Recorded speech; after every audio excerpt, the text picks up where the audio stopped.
Hi everyone, welcome to the second part of time value of money chapter. तो आज हम बात करने वाले हैं stated annual rate and effective annual rate.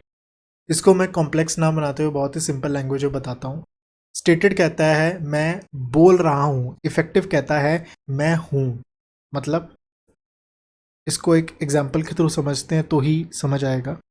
Let's say एक 12% मंथली ऐसे आ रहा है। इसका मतलब क्या है कि मैं 12% हूं नहीं, मैं सिर्फ बोल रहा हूं। तो हूं कितना? 12% को डिवाइड बाय 12 करेंगे, दैट इज 1%। ये है, ये क्या है? ये 1% per month actual effective rate है। लेकिन रेट की जब भी बात करते हैं क्या बोलते हैं? Annual rate. तो एनुअल कैसे निकालेंगे? 1.01 टू द पावर 12। इससे जो आंसर आएगा इसे कहते हैं इफेक्टिव एनुअल रेट। एक और एग्जांपल लेता हूं, नहीं समझ आया तो 16% stated annual rate quarterly compounding. Stated है क्वार्टरली कंपाउंडिंग। ये 16 है या 16 सिर्फ बोल रहा है? 16 सिर्फ बोल रहा है। तो है कितना? ये है 16। एक साल में कितने क्वार्टर होते हैं? 4। 16 डिवाइड बाय 4। ये एक्चुअल में है क्या है? ये 3% पर quarter.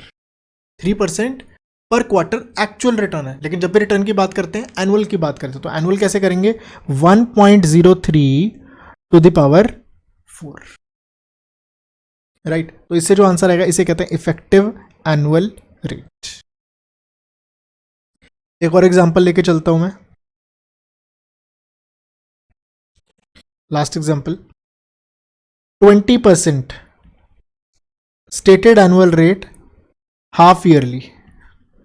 Half yearly stated annual rate है कितना? ये है तो निकालना है।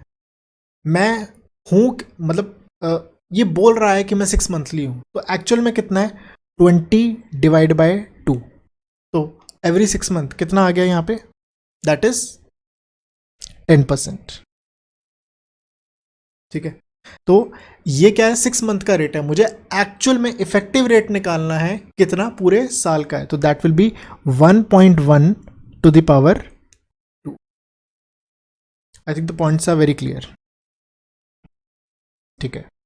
तो ये था पूरा कॉन्सेप्ट इफेक्टिव एंड एनुअल। और जैसे ही अगर आपको इफेक्टिव से एसएआर निकालना है तो उसका भी उल्टा कॉन्सेप्ट है। कैसे? लेट्स से 22% 6 मंथली है, 22% है इफेक्टिव एनुअल, 22% है इफेक्टिव एनुअल रेट, और मुझे निकालना है 6 मंथली कंपाउंडेड एसएआर। तो कैसे निकालूंगा? 1.22 खुद 12 साल का है, खुद 12 साल का है, मुझे 6 महीने का मुझे इफेक्टिव रेट निकालना है, तो रेज टू द पावर 1/2।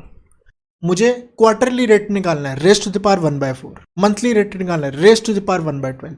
तो इससे मेरे पास एक इफेक्टिव पीरियोडिक रेट आ जाएगा, उस पीरियड का रेट आ जाएगा। यहां पे कितने कितने टाइम का पीरियड आएगा? 6 मंथ का रेट आएगा। अब ये जो रेट आएगा ना, मतलब ये आएगा 1 पॉइंट समथिंग। लेट्स से इसका आंसर आया 1.1। अब इस 1.1 में से मैं पहले 1 माइनस कर दूंगा, तो क्या आएगा मेरे पास? 0.1। 0.1 का मतलब कितना हुआ? 10%। अब ये 10% कितने टाइम का है? 6 मंथ का, और मुझे निकालना है कितने टाइम का? पूरे साल का। तो इंटू 2, यहां पे सीधा मल्टीप्लाई होगा, that is 20%. So this is how the reverse calculation is done, and previously I explained how the straight calculation from SAR to EAR is done. So you must be knowing these two things. These are very basic to the finance, and if you don't know this, I think you are into the very wrong course. अगर आपको ये नहीं पता how these compounding, discounting, conversions are actually done. ठीक है। तो इस तरीके से यहाँ पे और क्वेश्चंस दिए हुए हैं, यहाँ पे आप क्वेश्चंस को देख सकते हैं। यहाँ पे एवरी 4 मंथ्स करना है, डेली करना है, कम अलग अलग करना है, तो अलग अलग you can practise all these things. Right. Conversion कैसे करनी है मैंने आपको बता दिया है। You can go through this formula also, how it is done, and अलग अलग क्वेश्चंस दिए हुए हैं। So questions you can actually review how it is done, and with next class will be actually starting with continuous compounding. For this video, thank you, bye bye.